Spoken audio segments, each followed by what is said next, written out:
We're ready?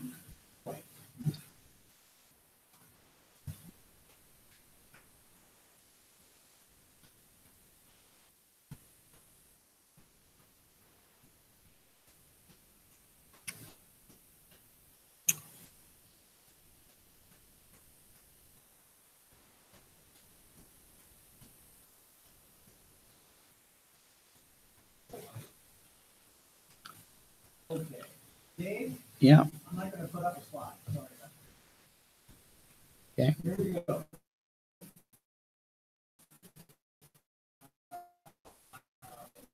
We are live,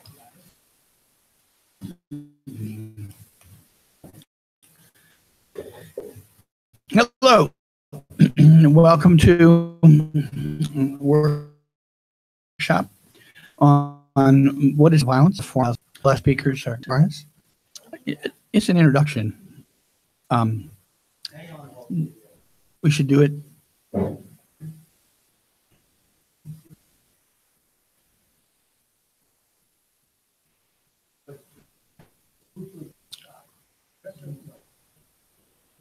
I know that it's all involved.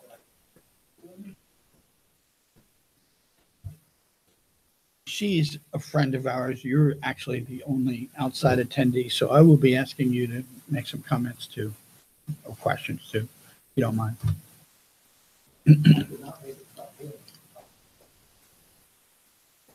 And you're welcome to say something too, of course. Okay. Thank you.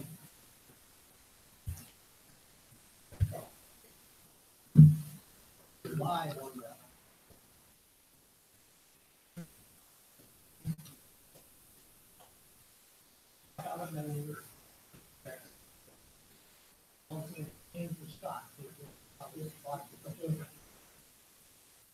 Okay. And are you ready? Hello, I'm Dave Slesinger, and this is What is Powerful About Nonviolence, workshop at the Left Forum in New York City in 2018 on June 2nd. Welcome. And our speakers today are Richard Ochs and Julio Torres and myself. Before I introduce Julio, I just want to say that it's fairly unusual to have a discussion of this aspect of nonviolence. Generally, what you find discussed is how can all the people who use various forms of nonviolence get along with each other and not be at odds. And I totally support, having good communication between people who disagree, respectful disagreement, and trying to find commonalities, and that's all valuable. But I very much regret that it's very rarely discussed how nonviolence can be powerful. It's just, the police shouldn't be vicious to us because we're good people, and we could be more powerful if we looked deeper, is the reason I'm putting this on. Hello. Oh, wow. We have more folks. Hi. I recognize you.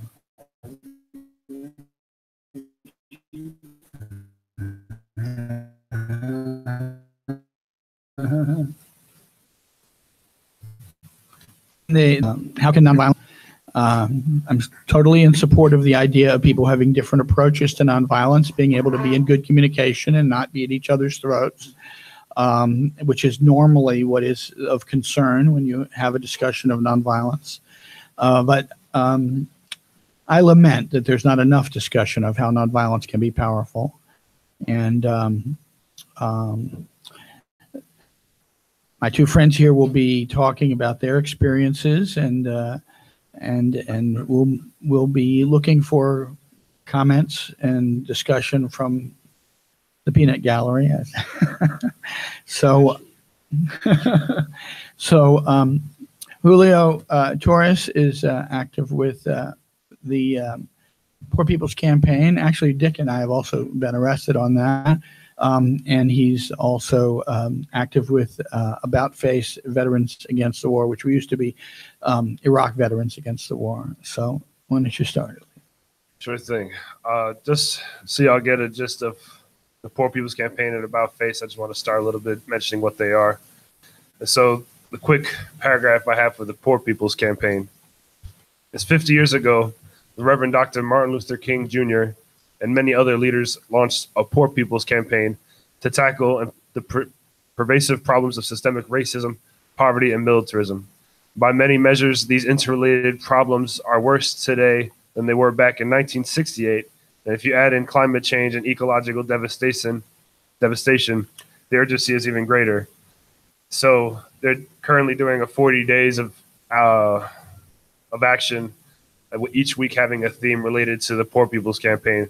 The first week's theme was Somebody's Hurting My People, and it's gone on far too long. And that's dealing with women's issues, those with disabilities, the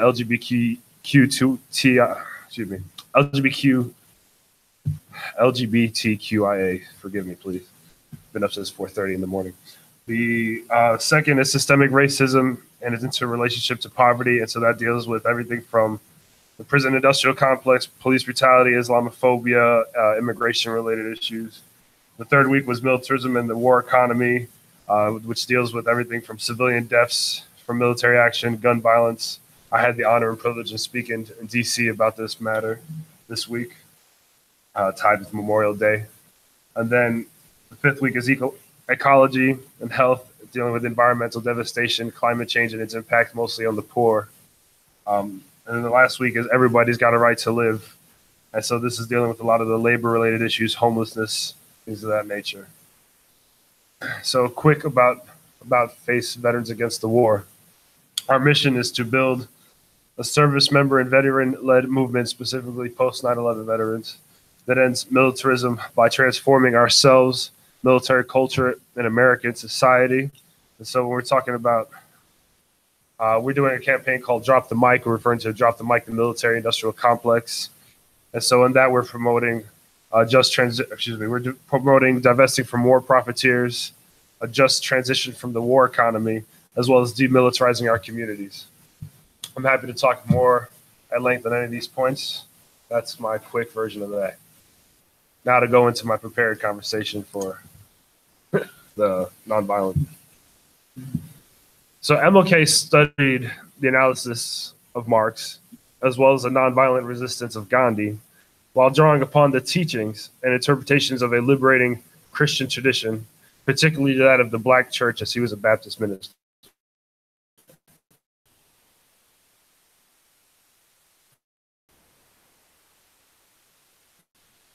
His teachings and way of doing things were inherently relational. He asked a lot from his community, violence, to these powerful in terms of action. He connected people across lines of division. The Poor People's Campaign and About Face Veterans Against the War have followed his example. We believe in nonviolent protest because violence is a tool of empire and colonizers. Violence causes fear, which limits the message conveyed because panic hinders logic on a biological level. And those in power can turn any violence we do against us in some publicity campaign and give them the quote-unquote moral upper hand. So we have the Poor People's Campaign believe in education, popular music, protest chants, prayer, dance, all these forms of nonviolent direct action, as well as demonstrations, which include civil disobedience. And these actions usually garner media attention, especially on social media. They display the moral dilemma and they convey injustice, which must end in order for peace to be a globally lived reality. And so not everyone can get arrested due to money, deportation concerns, personal concerns, family obligations, etc. Getting arrested is a privilege.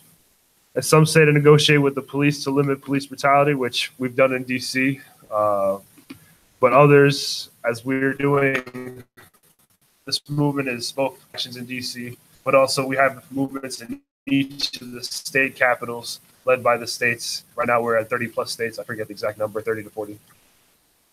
And so people have been doing their variety, using these themes in their own contexts. So those that are for getting arrested are okay with it. There's some in the states that say not to do it for their various reasons. One reason, for example, is that they don't want to be seen to be co-opted by the state, that the police is a form of the repressive state apparatus. Others, being led by people of color, for example, don't feel comfortable being arrested by the police under any circumstances. And then, of course, it's a movement led by the poor, and so the poor are criminalized throughout the nation regardless of circumstances. So, but of course, at the same time, negotiating with the police has limited a lot of the police brutality issues that was seen in the 60s. So that's, plus and minuses each side. We're flexible. So again, a lot of what we're doing is relational, listening to stories, sharing experiences. And,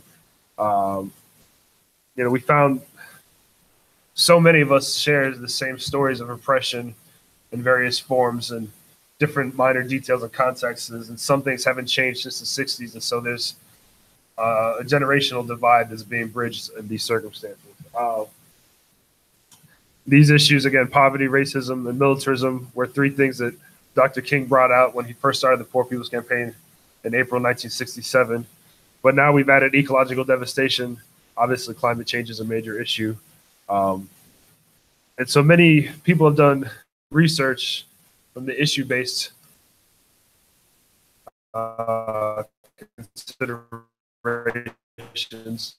And we did an audit, which if you want to link or speak the link. But then there's also the creative people that have used their creativity and art history to express the matters of the heart. And so each week, for example, we have like what we call theomusicology, essentially just the arts, creative, nonviolent disobedience.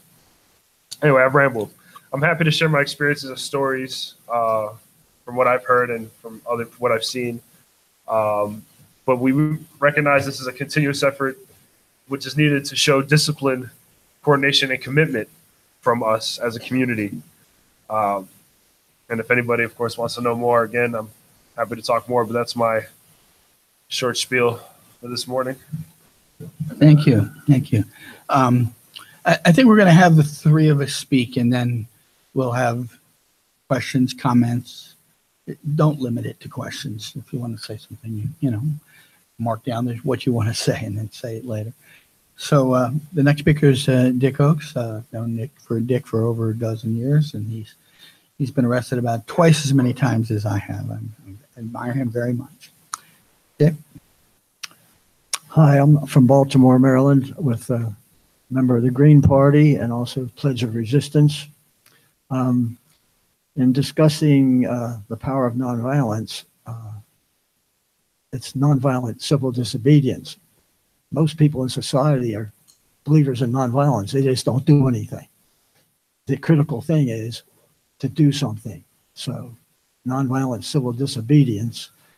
And I'm not going to get into the other form of civil disobedience, which is the Antifa, anti-fascist movement, which don't know it's violent or not. But we're talking about nonviolent civil disobedience where you hang around to be arrested and not run away.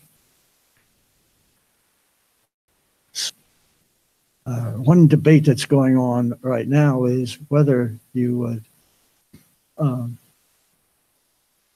wait to, after being arrested, to get a jury trial or a bench trial months away in the future, rather than pleading guilty and putting it behind you so you can get back into action. That's the position I'm in right now. I was a defendant in a sit-in in Congressman Steny Hoyer of Maryland. He's the Democratic whip. He tells other Democrats in Congress how to vote. We sat in his office protesting his treachery on a bill to stop the genocide in Yemen. So he took a good bill and ruined it, and league with Republicans to make it worse than no bill at all by blaming Iran rather than blaming the United States for arming Saudi Arabia's bombing and blockading of Yemen. So we were arrested, and 5 of the defendants want to have a show trial. Well, it's my experience that our trials don't get very much publicity, especially not in Washington. The Post never covers trials or demonstrations for that matter. And so I didn't want to be waiting till next fall or next winter to have a trial. So I pled guilty, and I got out with time served, 4 hours in detention. The same day I got out, off of that, I went and got arrested with the Poor Peoples in Annapolis, Maryland. Where are my other co-defendants? They're going to wait till next year, maybe, to have a so-called trial, which won't get much publicity. So this is the debate we're having in the left. What's more important, the publicity from the arrest or the publicity from a trial, and suffer being out of commission for all those months? That's one debate. Another thing that Dave told me about in North Carolina. I'm so sorry to race. We can continue. Hamuga's just saying that the camera is not working, and he would actually. I'm confused what you're telling me now. Okay, I'm sorry, I misunderstood. Okay. All right, very good. Keep going. Sorry. Another issue is the use of bail by the authorities. In Baltimore, there's a movement supported by people in government even to do away with bail or drastically reduce it. There's too many people in jail who can't afford bail, what have you. Dave tells me in North Carolina, the authorities there increase the bail if you get arrested a second or third time. My understanding is the reason for bail is to ensure that you'll show up for a court appearance. Well, if you've been arrested multiple times and have a history of always showing up, then the bail should be eliminated or reduced by that logic. But in North Carolina, they're using bail as a punitive tactic, which I think could be challenged by the ACLU or some legal team. But it's the misuse of bail. That's another issue. Excuse me. Another issue is necessity defense, which means when you're in court, just as trespassing is allowed if you go into a burning house to save someone's life. That's called necessity. There's a necessity defense in trials, and there was actually a victory recently in New England. The drone people, maybe someone in the audience remembers that case more than I do, where the protesters were actually found not guilty by necessity of stopping the murder of innocent people with non-judicial assassinations of drones. I actually used a necessity defense once. By the way, I have been arrested 70 times. We blocked a runway at an airport where the Maryland National Guard was sending military equipment to El Salvador in the 80s. And so 5 of us sat on the runway with a banner and signs and blocked the takeoff of a C-130 transport aircraft. Went to trial, and my necessity defense, which was given pro se, we don't usually use lawyers, we do our own arguing. You can actually get away with more that way because professional lawyers are not supposed to say certain things, but we're uneducated, so we say whatever we feel like saying, and it might be overruled. The judge may tell the jury, disregard that. That's out of order, but the jury has already heard it. Anyway, I used the necessity defense because if we didn't block that aircraft, people were going to die in El Salvador the next day. The judge allowed me to make that defense. Most courtrooms will not even allow you to make the necessity defense. However, this judge did. I was still found guilty, but didn't get much of a sentence. And the judge actually complimented me on my legal arguments with the necessity defense. On the issue of nonviolent civil disobedience being powerful, I'm a firm believer in it because I cut my political teeth on the civil rights movement in Maryland with equal accommodations, the Congress of Racial Equality, of which I was a member, sat in, and I got arrested in restaurants between Baltimore, Maryland, and Washington, D.C. I was a student at University of Maryland, and they would not serve a cup of coffee to classmates of mine who were the wrong color. So we sat in and we integrated all those restaurants and got an equal accommodations law passed in Maryland before the feds passed one. So I became convinced that's the way to make change. But one case that a lot of people don't know about is our core group in Maryland sat in, protested, picketed a Levittown type of development in Maryland called Bel Air Bowie, which was selling only to white people. And we picketed all summer long, and then at the end of the summer, we sat in and had an occupation overnight of the model homes, and were arrested and found guilty. The NAACP paid our $500 apiece fines, but it got the attention of J.F. Kennedy, who was president at the time, and he thereupon banned FHA loans to all developers in the United States, and that was a great victory. And thereupon, places like Bel Air Bowie had to sell to everybody. So that's one example of the power of nonviolent civil disobedience. I think most of us probably heard Daniel Ellsberg's statement that the Pentagon was considering dropping on nuclear weapons in Vietnam until thousands of us surrounded the Pentagon, and thereupon they dropped that idea. That's the other great example of nonviolent civil disobedience that has worldwide importance. But during the Vietnam War, my comrades and I were dragged out of the State Department, and we got our picture on the front page of the Washington Post. Back in those days, the Post actually covered demonstrations. Nowadays, you can do almost anything, and you won't get any news in the New York Times or Washington Post or even the Baltimore Sun.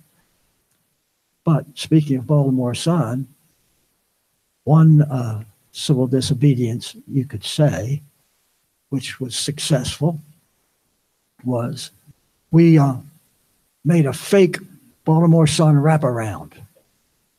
And we went to the newspaper boxes. We printed up 5,000 of these cover sheets. And this is when Bush #1 was president. And we printed on that front page and inside page, back page, wraparound, the news that the Sun and the establishment media would never print, which is Bush was guilty of war crimes in Central America. And we had pictures of kids with their legs blown off and whatever. And so we put this wraparound. We would go to a newspaper box at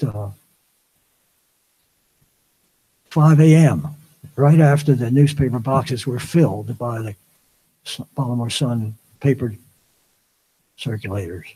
We would go to a newspaper box. The first box, we took out the stack of papers, and while we were driving to the second box, cost us a quarter, right, back in those days to get up, open the box.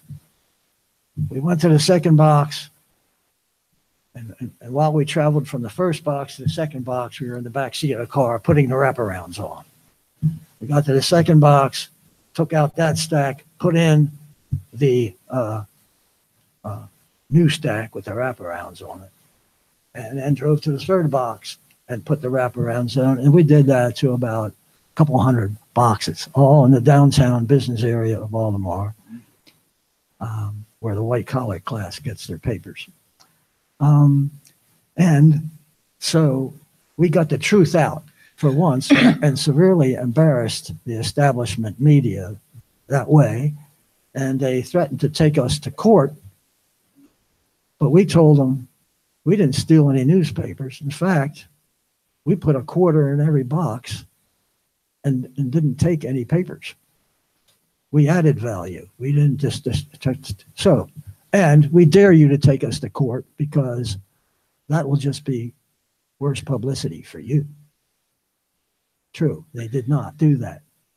So we don't know if it was legal or illegal, but we got away with it. And actually the coverage of the Sun has improved at that somewhat after that, because the staff of the Baltimore Sun agreed with us, the writers and staff. We were even told that copies of our bogus Sun were taped to the walls inside the Sun paper building by staff and journalists who worked there. So that was a great success.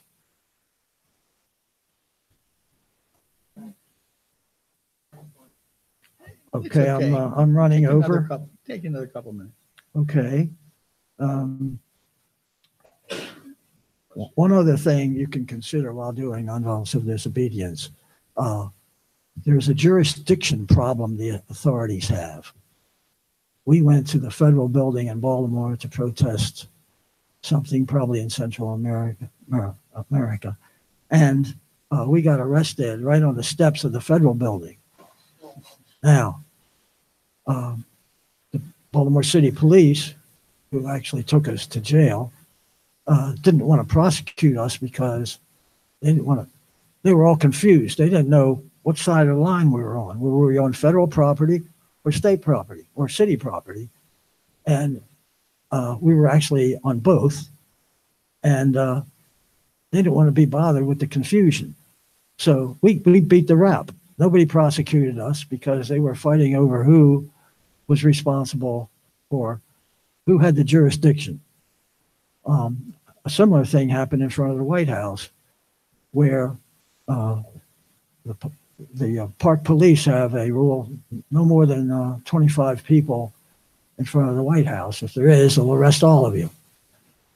Except down at the press gate in front of the White House, which the Secret Service has jurisdiction over that spot. So while a bunch of people were arrested for just standing, about 50 people were arrested for just standing in front of the White House, I was actually blocking the press gate all by myself and not letting anyone go in or out. And I was not arrested. In fact, a cop came over to me and said, "Why don't you go up and join the others?" I said, "No, thanks. I'll just stay right here if you don't mind." But the Secret Service, for some reason, doesn't want to arrest anyone. First of all, they don't have a jail. And so cop came up to me and said, "What are you doing here?" I said, "I'm supposed to be blocking this gate, not letting anyone in or out." Cop walked away, never came back. Go figure. I don't know. But since then, I was also arrested at the Japanese embassy for chaining my neck with a bicycle lock on the front door. And this was in sympathy with the Japanese opposition to the TPP, Trans-Pacific Partnership. And so they cut the thing off with the jaws of life, the fire department or whatever. and they took me to jail, but I wasn't prosecuted on that either. The Secret Service, for some reason, well, the Japanese embassy didn't want the publicity. So these are things to think about when you want to make the authorities look bad and beat the rap. Jurisdiction and bad publicity for them. So you can get away with stuff. Let's see. Well, I've been arrested 70 times on most of them Central America wars, opposition. But there does not seem to be any penalty for recidivism or rearrest. You know, I was just arrested again last week. I got the same sentence as everyone else for poor peoples. So they don't use that against you. Go figure. Hey, might as well take advantage of that. So I think that's all I'll speak about right now. If people have questions, we can get into that later. Well, thanks so much. Thank you. I've talked about nonviolence now for a goodly amount of time. I began studying Gandhi in the early 80s. I did 4 months in jail in 82 over a protest against a nuclear power plant at Seabrook. We did it along Gandhian lines. We pleaded guilty. We told the judge we didn't seek leniency and we didn't use a lawyer. And if you actually want to serve time, my friend Arthur Harvey, who was my mentor in Gandhi studies, he had done this similar action 3 years before, and his wife Elizabeth Gravalos had done a similar action 2 years before. You actually have to get arrested. You have to arrange to get arrested twice. You get arrested the first time, and they give you a significant suspended sentence, and then you get arrested a second time, and they impose the sentence. I mean, I've been saying for a long time now that the authorities understand nonviolence better than most protesters.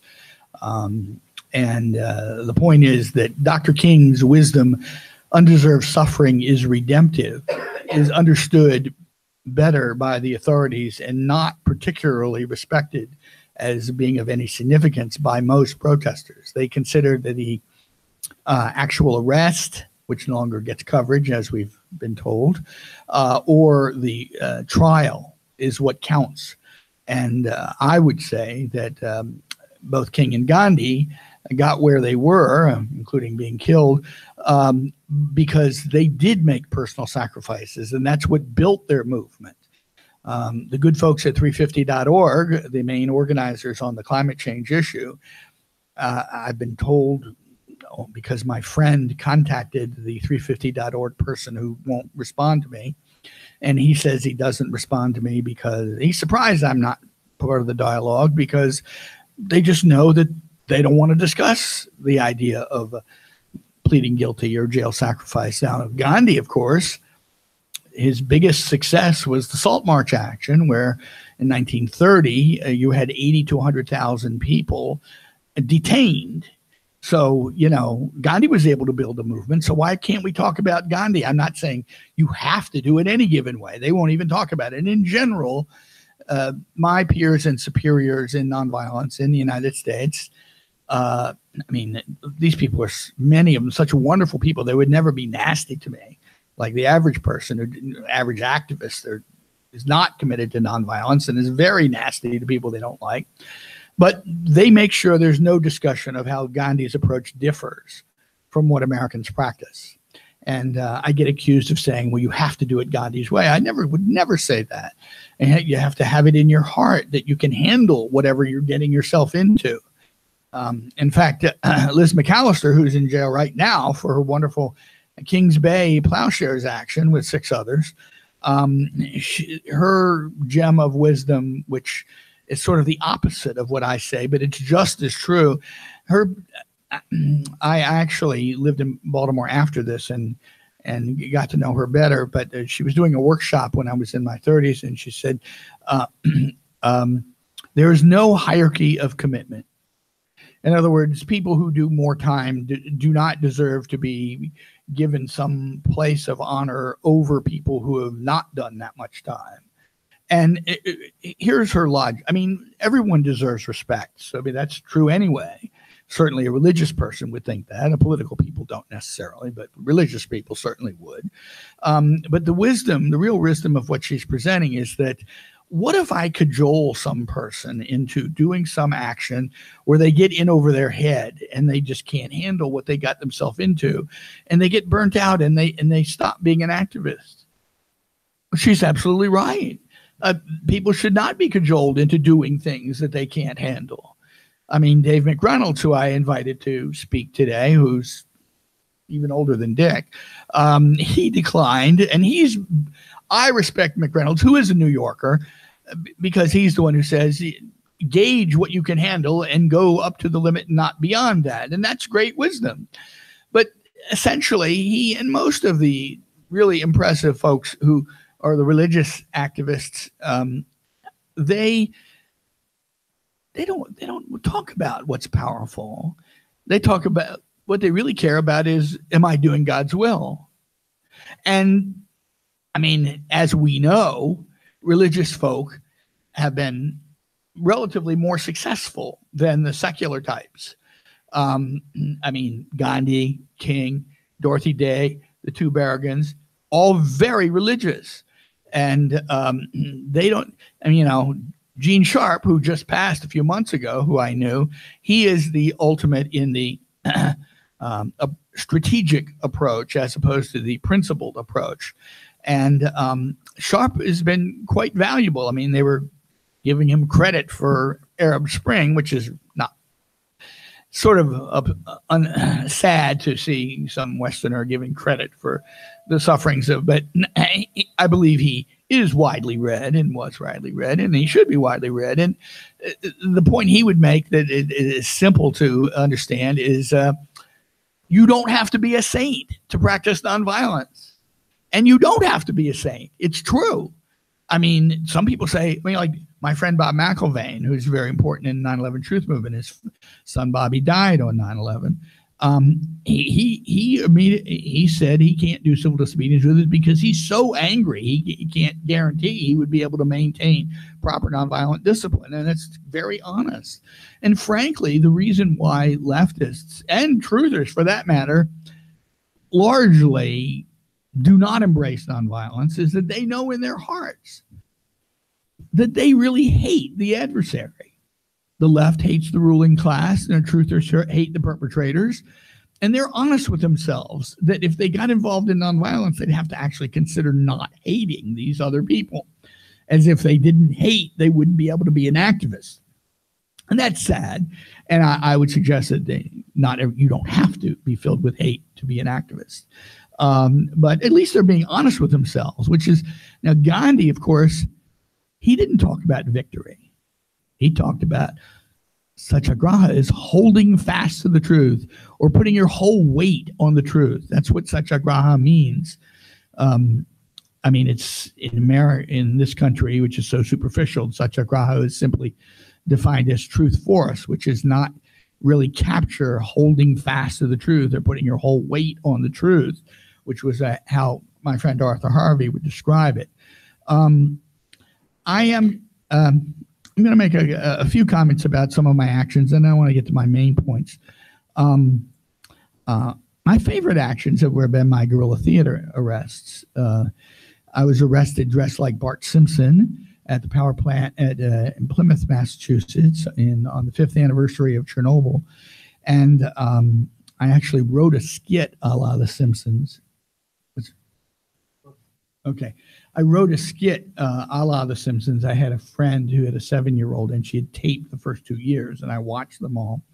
And one of the episodes was about snow days. And of course, Bart doesn't like school. He likes snow days. So I had Bart say, and I played Bart, nuclear power is not that bad. We could have snow days and glow days. And my friend who lived in Plymouth said that the local resident inspector for the NRC really enjoyed our skit. And a few years earlier, there had been a leak at Pilgrim, and they stopped it up with saran wrap. industrial strength saran wrap, I'll have you know. So when we did our civil disobedience, we marched on to the site holding saran wrap tubes high, and we were covered by the second edition of Simpsons Illustrated, so that's one of my favorite actions. My action that I have described the most is opposing tearing down of Fenway Park. I lived in Boston a long time, and I'm a baseball fan. And we actually succeeded. It wasn't the protest that did it. The city council actually stopped it. But I held up a sign at Government Center saying, save Fenway's buns, no bundles for brigands.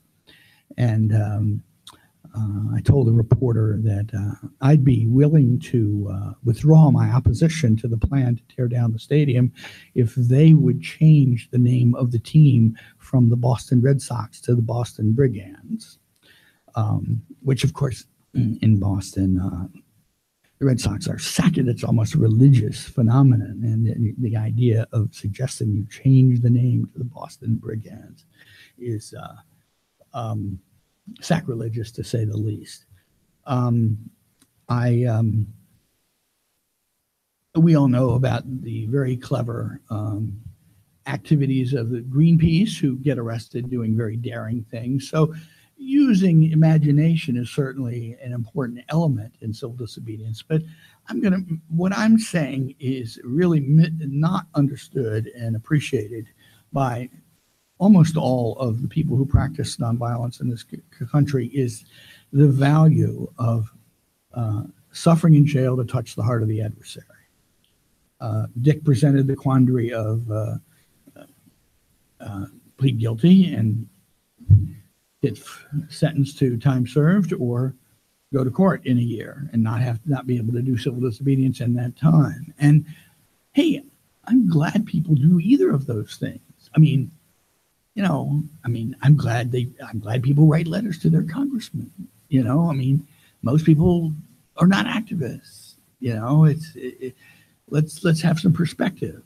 Some activism is better than none, but it's not understood that, as King said, undeserved suffering is redemptive, and it's not even considered that. Arranging your life, and some people, as Julio pointed out, it can't serve time. I can't. It's not for me to say who should serve time. There's a fellow named Jeremy Brecker, who's a labor historian, who spoke here last year. He's written a book called Against Doom, and it's about climate change. And he's found a study by scholars at Yale, saying that 40 million people are willing to get arrested on the climate change issue. What it is, it's 5% of people over 18 are sure they would be willing to get arrested, and 12% would probably get arrested. And that, if you include both, then that does work out to 40 million. And 350.org will not even consider discussing a jail sacrifice action. And 1% of 40 million is 400,000, and 0.1% is 40,000. I'm talking about getting a couple of dozen people from around the country to arrange their life to go to jail for a month. Now, I really admire the plowshares folks, who generally almost always do at least 2 years because they do felonies. They seem to not be able to hear that when I talk about pleading guilty, I have no right to tell people who do felonies what they should be doing. The folks who do the valve turners, who I'm very impressed with the valve turners. Tim DeChristopher did almost 2 years in jail for his activity where he bid on oil properties and then couldn't pay. And I thought that was very daring. I'm not as stringent as Gandhi. Gandhi would have not approved of him seeming to be other than what he was, but I'm not as stringent as Gandhi. So I can't get Tim DeChristopher to talk to me. I mean, I was on his email list, and he asked for a bold proposal, and I emailed him, and I called a friend of his. And I mean, it's okay if he disagrees. Why can't I talk to him? Then he won't talk to me.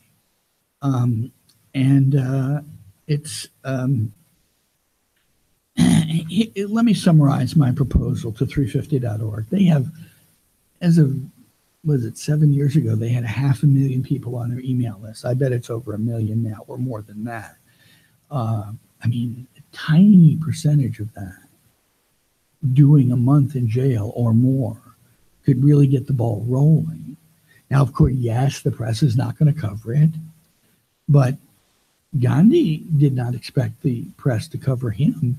He got his word out through his magazine, Young India, and we have the internet, which would even be probably more effective. Now, one of the beauties of Gandhi's approach, who he was actually concerned with the spiritual progress of his adversaries. I mean, that's incredibly rare. Most people, political activists who we respect and like, they're just interested in building their movement of people who agree, and they may not be nasty to the neutrals and adversaries, but they don't really care. This chart here, which is my twisting of Bill Moyer's, has a much more involved discussion. But my point is this.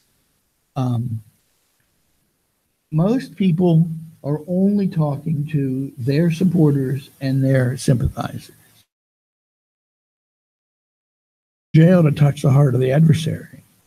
You're appealing to all of them. Now, am I saying Dick Cheney is going to do an about face, or Donald Trump is going to do an about face? Of course not. I don't know the future, but you might touch their supporters' hearts. You might touch sympathizers' hearts. In general, you can move people in your direction. And so, I mean, when people become an activist and they get really good at it, and then they get elected to public office and they rise in elective office to, high position. Even Congress is very difficult to become a congressperson. People know that there are all sorts of perks, and people who don't agree with you, they don't respect elected officials who don't agree with them. They just figure, well, they're just greedy, selfish people like all the other politicians. But if you go to jail and you serve time in jail, that shows how deeply concerned you are. I mean, if you're saying I'm deeply concerned, that's almost the opposite of the competing harms. That is what's popular in this country. Dick made reference to it. Competing harms and jury nullification. These are both very legitimate things, and I really applaud if people can be successful, and there have been successes at getting juries and judges to agree with you, the protester, that the protesters are not the problem and don't deserve to be in jail. But you're going to touch more hearts if you actually don't get caught up in that and you just go and you serve time. Now, when you do a big action, mass action with hundreds or thousands of people in civil disobedience, generally it used to be you'd have affinity groups and you'd have one person do support for a dozen people, and they would hold your wallet and your keys, and now your cell phone, and with the jail sacrifice action, that ratio is reversed. One person goes to jail and a dozen or 24 people are doing support. I mean, some support is really simple, like walking the dog, changing the cat box, watering the plants.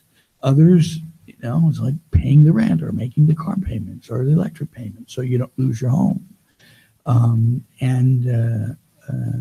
it's all doable. And in fact, the people doing support, if you have 2 or 3 dozen people doing support for one person, they have their own warm circle that they're talking to, and they can talk about the person in jail they're supporting. So it's not just the friends of the person in jail, it's the friends of the people who are doing support for the people in jail. And and some of these people don't have any particular orientation necessarily, but they hear about it from their friend, and they begin to think, well, maybe this is an important issue I should look into. I want to talk about how I'm going to address directly the topic of how nonviolence is powerful. This is my version of Richard Gregg and Gene Sharp's concept of moral jujitsu. And I mean, most people who write books like Gene Sharp don't concern themselves with something that's super concise. I write leaflets. I don't write books. So I'm concerned with super concise. If you can persist in the face of repression, you drive a wedge between the liberals and the conservatives in power. And the liberals moan and they bring their hands and they say, well, can't we think of something to get you to stop or at least slow down? And the conservatives say, no, if we're more brutal, we can crush them. But if you can persist in the face of repression, you drive that wedge further and further between the liberals and the conservatives in power. And the better nonviolent discipline you maintain, the further the wedge goes for any given amount of effort and sacrifice. And the key here is, in the face of repression, if the only response of the state is time served or go to court, that's not repression. I mean, you can say, well, the experience of having to be arrested is very unpleasant. Or having to arrange your life to go to court is a sacrifice. And that's not absurd, but you're missing the point. It's not real repression. Now, if you're violent and you elicit repression, then you're not going to have sympathy. The public's going to sympathize with the police. You were violent too. But if you can persist and maintain that discipline, then the violence that comes to you is where nonviolence becomes powerful. I have a dear friend who would never get arrested. He became a lawyer, and he is the first person who told me to worry about global warming when I was an anti-nuclear power activist back in the 70s. He said, global warming is a more serious problem. And he noted to me just recently that what was powerful about the civil rights movement is the violence that was elicited. I mean, I just saw the movie Selma. Anyone here seen that movie, Selma? I mean, we're familiar with what it is about. And there's a discussion about the issue of the differences between different sheriffs. The sheriff in Birmingham was much more brutal than the sheriff in Albany. And the sheriff in Albany didn't elicit as much reaction. But the water hoses and the bombing of the church, that really touched people around the country. No, do I say you want people to be bombed? Of course not. But if you can handle being water hosed, if you can handle whatever, if they lash out, that is what touched people. That is what touches people.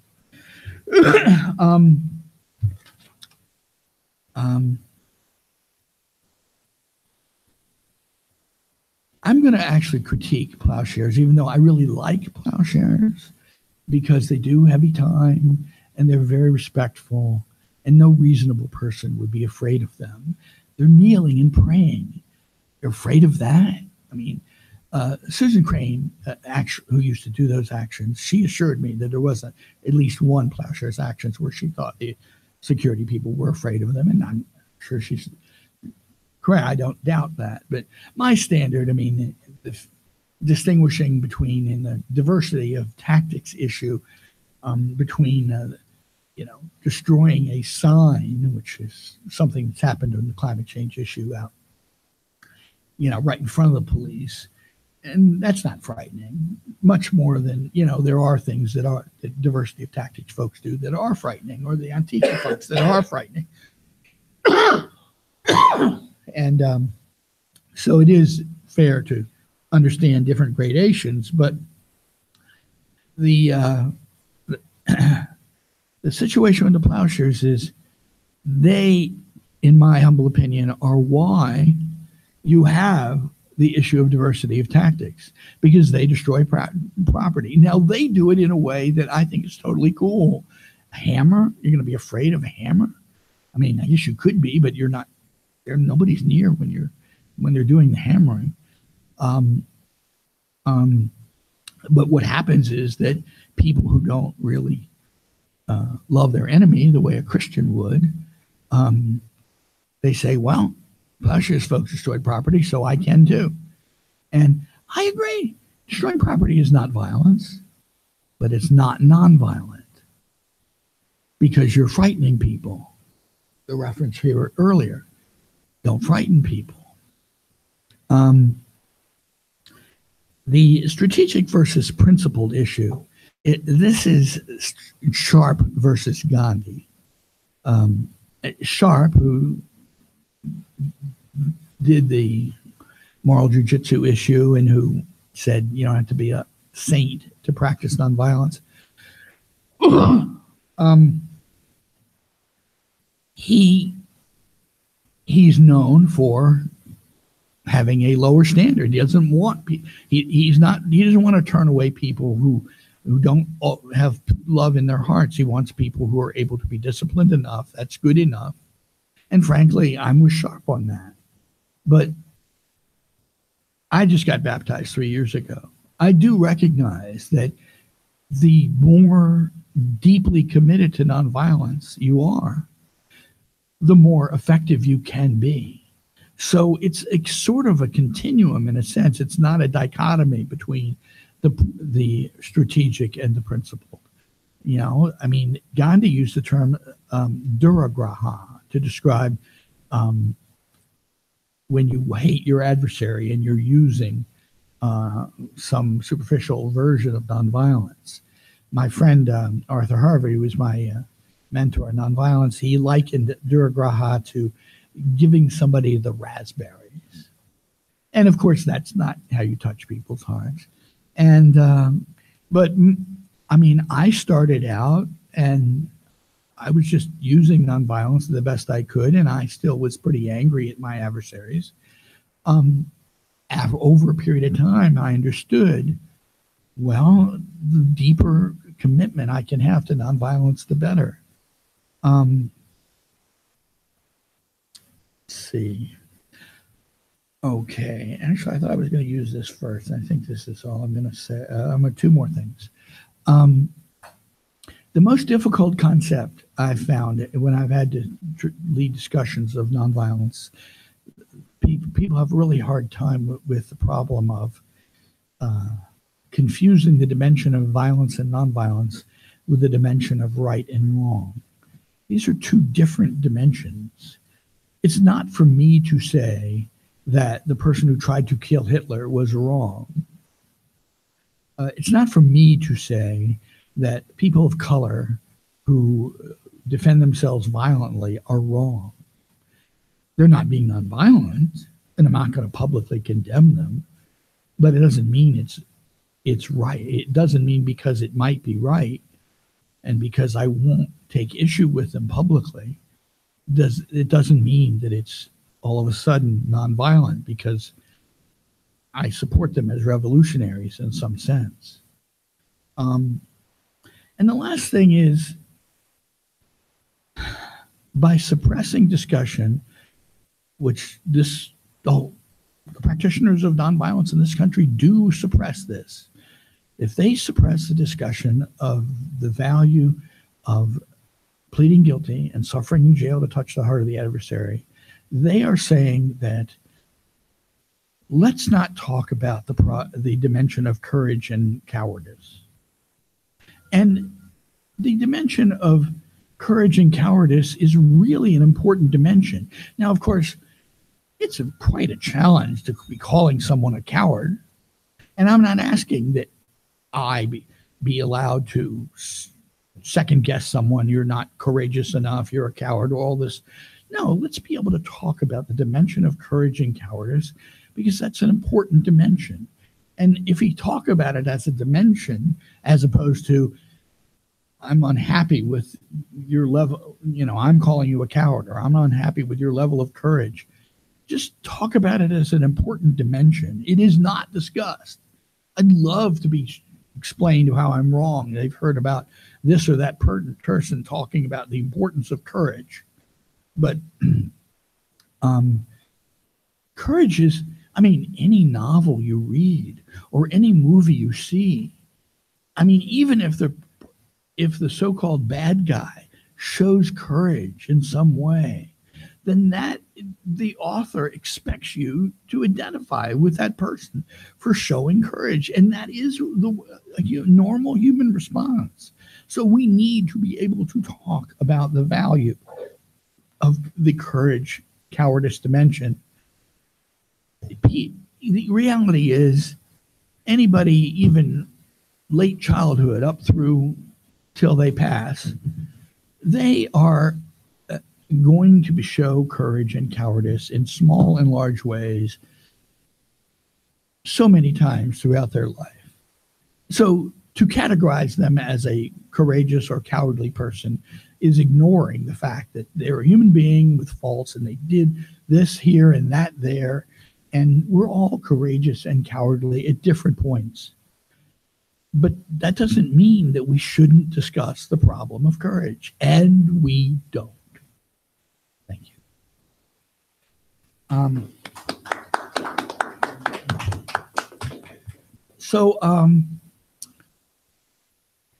Hoping that the good 5 people who attended and haven't left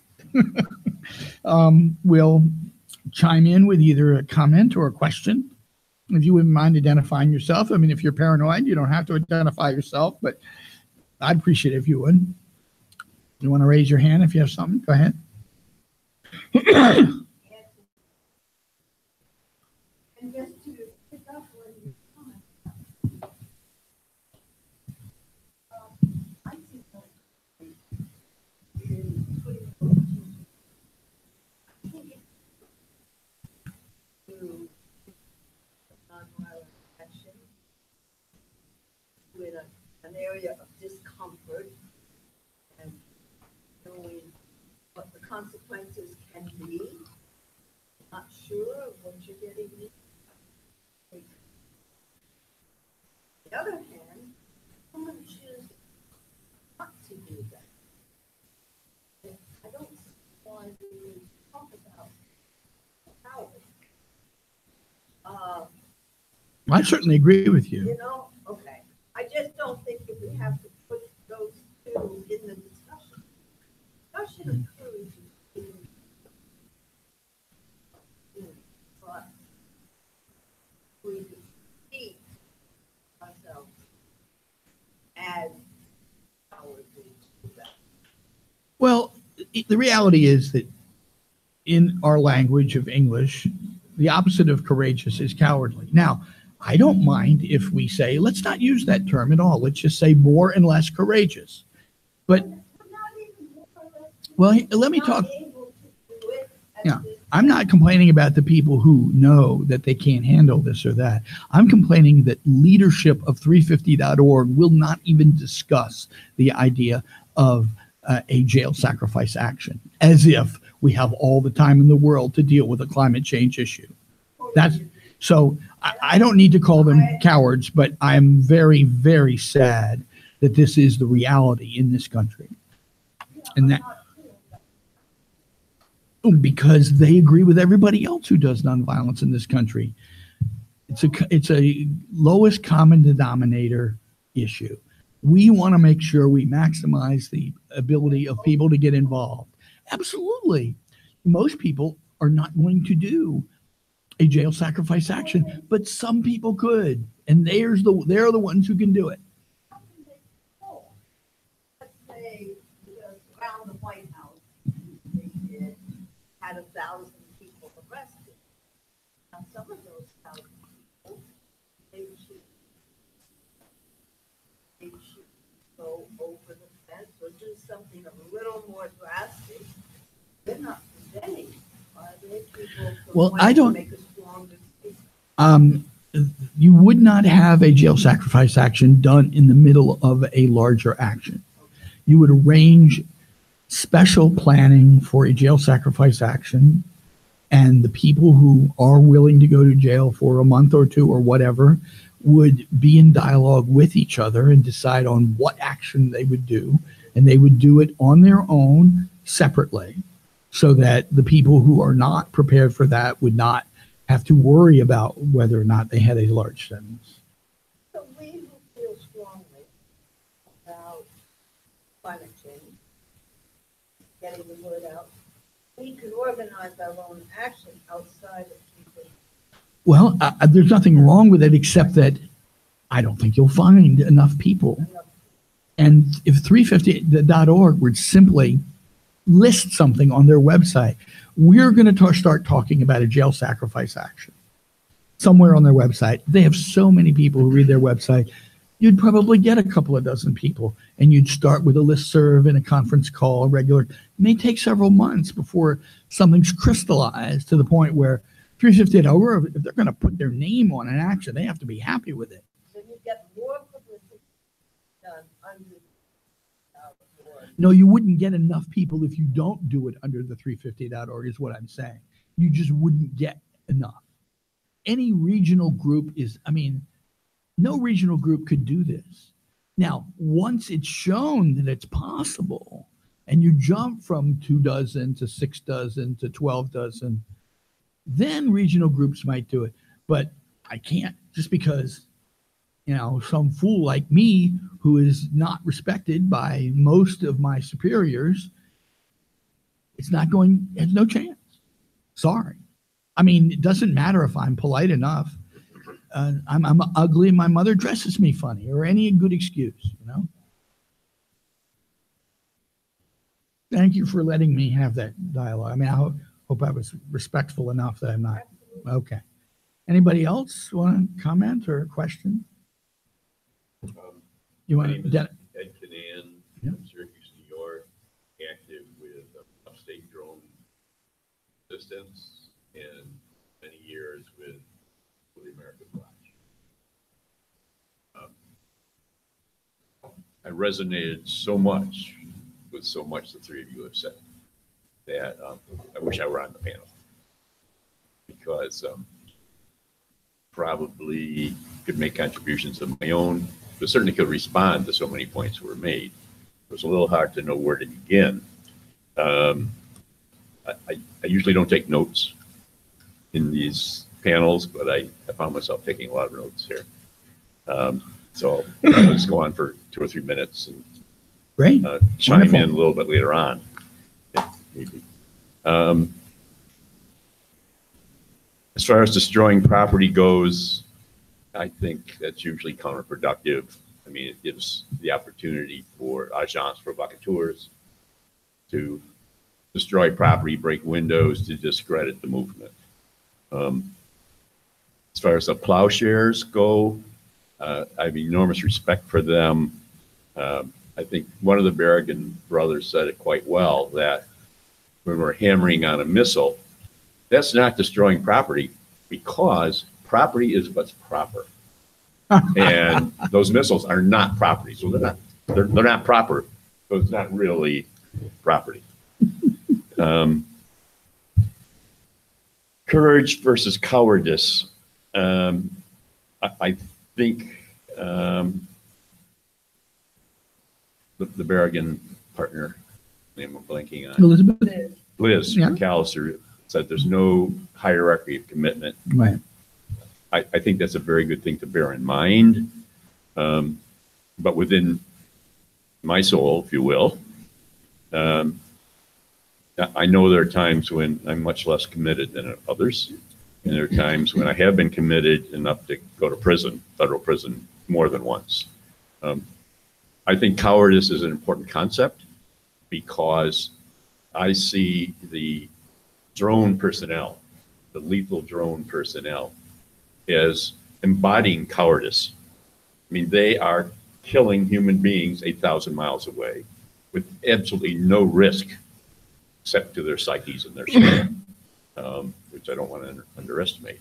So I do think of drone killing as cowardice. I don't feel any need to say that activists are more or less cowards, but definitely the perpetrators of U.S. foreign policy and militarism, I think of as cowards. I mean, how can you snuff out people's lives whom you don't even know? You don't even know their language. You don't know anything about their culture with the press of a button or the pull of a joystick with no risk whatsoever. That to me is cowardice. I think personal sacrifice is important. One of my critiques of the left is that we're so unwilling to engage in personal sacrifice or personal risk. So many people, good intentioned, good liberals, they just don't want to go near risking arrest. I don't know what that barrier is, but I wish there were some way to overcome it. Because in my experience, I've been arrested a few times. It's no big deal, really. There might be some inconvenience, some interruption in your life, but if you're white, particularly, typically there's no big deal about being arrested. But so many people won't cross that threshold, which you guys have, obviously. My mentor, if you will, as an activist is Roy Bourgeois, formerly a priest, founder of SOA Watch. It was immensely inspiring to me to realize that here is a man who spent as much time in prison over the years, cumulatively, as I've spent in college. Like 4 years he was in prison. And to me, that was immensely inspiring that he had the gumption and the commitment to go to prison. And that in turn inspired his, what I call prison witness, inspired hundreds of activists over the years to also risk prison. And it wasn't for a month or two, but often for 6 months or longer. I think that was a particularly effective tactic, what I call prison witness. And also part of that was going to trial down in Columbus, Georgia, in front of, what was the judge's name? Maximum Bob. I mean, he would always give the maximum, and we knew that, and we expected it. And in turn, that inspired so many people around the country, and even throughout the Western Hemisphere. Our local paper in Syracuse, which is pretty conservative, actually wrote an editorial when we went to prison one of the times. It was called "Going to Prison for a Good Cause." Now, we went to prison for a good cause of something that happened 1,100 miles away from Syracuse. It wasn't in the backyard of the Syracuse Post-Standard. Now, we do actions at Hancock Air Base, which is right on the edge of Syracuse. And because of the lethal Reaper drones that are killing people in various countries, in the oil lands, the Islamic oil lands, we don't get coverage. We get very scant coverage from the local papers and from the local media because it's in their backyard. So, I mean, that's just something, part of the analysis to try to figure out the difference between we were sort of glory going to prison. Whereas here in Syracuse, well, even fellow activists don't even bring up the drone issue. It's just too uncomfortable.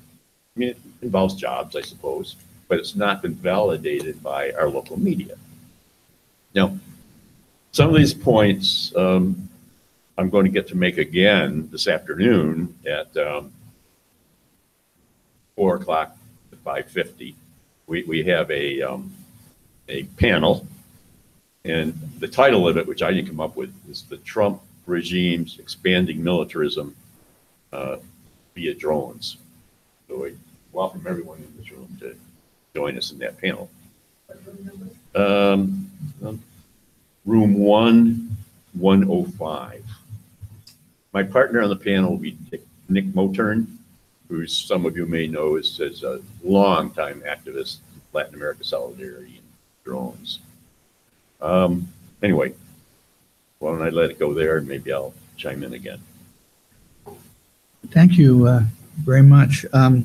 You raised something that reminded me of an issue that I've never heard anyone else raise. That I raised. It's very common for people to describe a nonviolent action as a peaceful action. Now, there's nothing wrong with describing an action that is over, that was peaceful, as a peaceful action. If, on the other hand, you describe an action that's upcoming as a peaceful action, that means that if the police or some paid provocateur is violent, that means that you have to leave and stop your action or it makes you a liar. So I urge people not to say that some future action is a peaceful action. It is a nonviolent action. You can only guarantee that you and the people on your side will not be violent. You can't guarantee that the police or paid provocateurs or just fools are not going to be violent. I've never gotten anybody to be able to discuss that with me, any of my superiors in the movement. Go ahead. Somebody else want to? Yes? Really quickly, David, you had asked about, you had mentioned the Boston Brigand as a suggested, My name for the Red Sox. and I don't know what that means, I'm sorry. A brigand is a thief. Oh, very good. I mean, hey, the Pittsburgh baseball team is the Pirates, Anything that's fearsome is possible for a sports team. It's a wisecrack. Okay, and on a quick question for Richard, I know you've had a lot of arrests, and I was wondering if you would mention about any one or all of the following, which is your arrest at the Pentagon, at the National Press Building, and the action in exactly 50 years ago at the Democratic Convention in Chicago, 1968. Yes, I was actually arrested at the Democratic National Convention along with a lot of other people.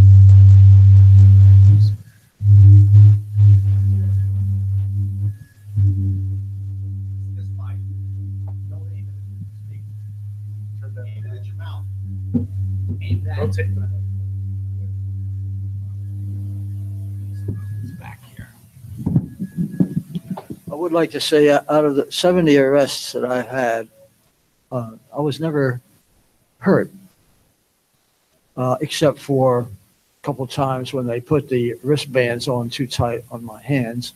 And in most cases, if you're nice to the cops, they'll release the pressure to stop the pain of the wristbands being too tight. Once the cops dropped me on the steps of the Pentagon and temporarily bruised my back, but that didn't last long. It was not bad. And so it's amazing that I was not hurt really in so many civil disobedience actions. One time they kept us in the bus so long my bladder was breaking, but other times humorous things happened. They put us in a bus at the Pentagon and forgot to lock the back door. So we all went out of the back door of the bus and got arrested again. Another time they let us out of jail when we got arrested at the CIA in Langley, Virginia. They let us out of jail. I was with the Barragans at that time. They let us out of jail too soon, so we got back to the CIA and got arrested again the same day. But anyway, there's lots of challenges, and the suffering is minimal. Speaking of suffering, though, I always said that 2 people demonstrating in the rain is worth 10 in the sunshine because of the psychological effect of the observers. If they see you out on the street corner under an umbrella, you'll get more sympathy than sunshine. Someone mentioned support for people who are in jail. I'm reminded of John Karyoku, who is the CIA agent who blew the whistle on the torture program and the destruction of torture records. He was in danger of losing his home. His mortgage couldn't be paid, but Code Pink and other supporters paid his mortgage while he was in jail.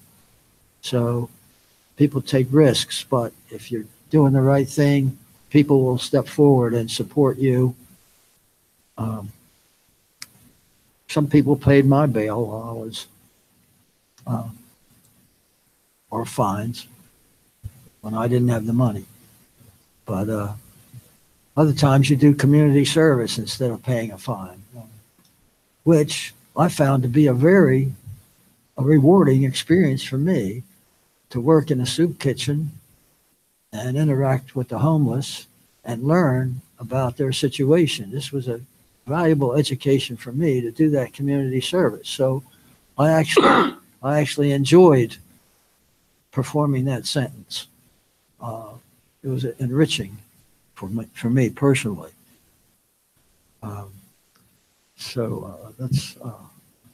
Thank you for asking a question. Actually, I want to have you speak next. I didn't give cards to all of you.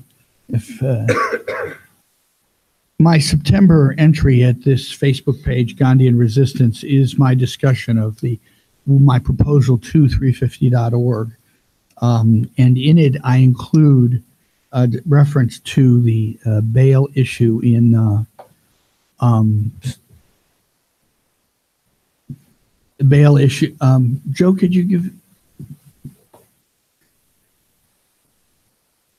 When Dr. King and Reverend Abernathy went to jail in Albany, Georgia in '62, they expected to be in for 45 days, but their bail was paid for anonymously.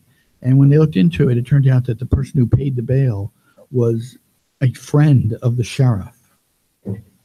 Now, I mean, that's an excellent example of how the people in power understand how nonviolence works better than the protesters.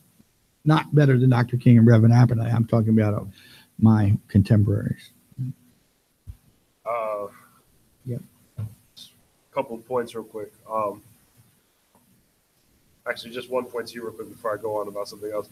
One of our members did a documentary called National Bird talking about drone warfare. I highly recommend it. Very powerful video, independently done. Came out 2 years ago. A lot of the Poor People's Campaign, every week, hundreds have been getting arrested across the nation. And then there's some situations, for example, this Tuesday in Albany, there was this person, not even part of the direct action, bearing witness, a minister who the police broke his nose by slamming him into a wall. And supposedly when Reverend Dr. Barber, one of the co-chairs of the movement, was doing his work in North Carolina before becoming co-chair, as he was doing the resistance in the State House, those arresting him would threaten him. And so all the time, because he has a disability where he's using a cane all the time, he always made sure to take the elevator because there was always a threat of him being thrown down the stairs by the cops. And then also on this note, that I'm for nonviolent resistance in every way, shape, or form, and so are they, because they make us sign a covenant of nonviolent resistance with the Poor People's Campaign, just to kind of illustrate, like, don't get me wrong, my inner New York City raised veteran life would make me want to curse at people, and it specifically says don't curse at nobody. I support it, because people seem to have issues dealing with their full humanity, at least anger, fear, and sadness. The moment, like people talk about, for example, the anger from the Muslim community, the Black community. There was a Muslim chaplain that I met who works at NYPD who was asked to speak at the 9/11 memorial service, who was then questioned a little bit by the Secret Service why he was there. You know, there's some issues. Sometimes you're just trying to do, you know, your good work, and him as a chaplain was paid to do that by the state. You know, even without, you know, talking about fear of hammers, you know, people dying left and right just by being black. You know, the poor being criminalized. People are afraid of them just by their very presence, manner of clothing being worn sometimes with these actions. And it's one of those things, like, one of the reasons in so many ways why Selma was powerful, you know, was a white minister got killed, and then it drew national attention. You know, but MLK was arrested in Birmingham. It sort of was a thing in the South. The moment somebody got killed, particularly a white person, you know, went nationwide. And so the police are, you know, talk about how the state knows the power of nonviolence. You know, one of the reasons why the Vietnam War started getting protested, the actions taken against college students. It's certainly powerful in its own way. You know, it's the moral leverage is 100% necessary. I forget where I was going with this. I'll just wrap it up with saying that,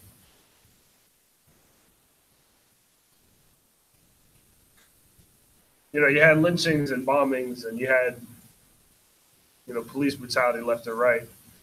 But then all of a sudden, it comes into question about gun violence when it starts happening in schools. You know, it's one of those, like, one of the reasons why it's called the National Call for Moral Revival is having kind of the impetus to question what we take as the norms, what we take as for granted, what is acceptable, what can be done, because what's been happening for so many decades in one place has become the norm, and we're trying to say, no, it shouldn't have ever been that way. And then all of a sudden it's an issue when somebody else brings it up. You know, there's a dichotomy going on that we need to question in society, which I know I'm preaching to the choir, but I feel the need to speak to this, especially there was a veteran organizing it. Excuse me.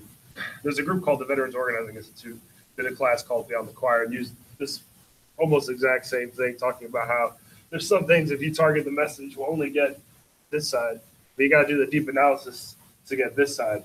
I mean, we did 1-9 nonviolent direct action in the New Hampshire Republican Committee. We did this in a different group with a common defense. Because it's so political, we couldn't do it as about face. So some of us, they formed a political action committee using something called bird dogging. You know, so it was one of those things you can see people's facial reaction, because they're like, we would announce ourselves as, "Hi, I'm Julio Torres." I didn't speak, others spoke, but, you know, I'm Julio Torres, Army veteran, claps, proud for your service. And then we asked a question against militarism, and people are just like, what's going on? You know, I support all the above, getting arrested, not getting arrested. I hope it's meaningful, it makes the impact. I mean, certainly social media is going to be the media that does our work, because, you know, how long did things happen? And then it took YouTube videos of black people getting killed by the police for Black Lives Matter to take root in the nation. If it wasn't for YouTube, it never would have happened. So I rambled enough. Sorry. There. I need to say that I've agreed with Hamuk that we will stop at quarter of rather than 10 of, because he needs to prepare for the next session. I was hoping maybe one of you two folks who haven't spoken yet might say something. I just have one question. When you speak of this guilty business, don't you have dismissal and contemplation? Wait, how's it go? Arraignment, dismissal. Adjourned in contemplation. Yeah, Are you in New Maryland? Yorker then? Oh, yeah. You don't have that in Maryland? In other words, it's a non-guilty plea. They offer you a goodbye if you don't get arrested and trouble with them. Oh, probation. Not No exactly. arrest. Probation. Go ahead. Maybe you know. They're just not going to. They're going to adjourn on whether to charge you or not, and they'll drop the charges. That they have the charges there, but they're not pressing them. They'll drop them and dismiss them automatically after 6 months if you don't get arrested again, or even if you do get arrested again, you should go anyway. And they're not even pursuing charges. They're not getting a sentence. So it's, yeah. I never experienced that in Maryland. For some reason, maybe they have that, maybe they don't, but I have no experience with that. That is another way that the state allows for people to protest and not make sacrifices, which is my point about the state understanding nonviolence better than the protesters, because the protesters don't think that sacrifice is important, and the state knows very well that it's very important, and they want to make sure that nobody has to. So did you have any comments?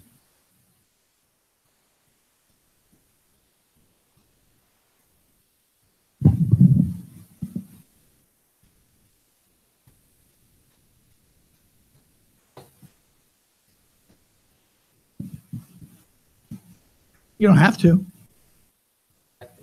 I've been thinking a lot about nonviolence more in the context of building a movement through momentum-driven organizing.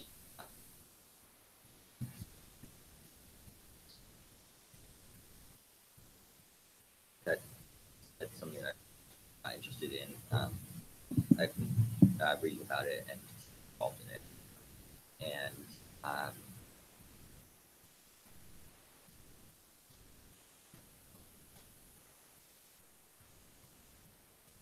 You don't have to say anything if you don't want. this, I don't really have any. That's fine. Well, I guess we're going to wrap up then, unless somebody has something they need to add. Well, thank you all so very much.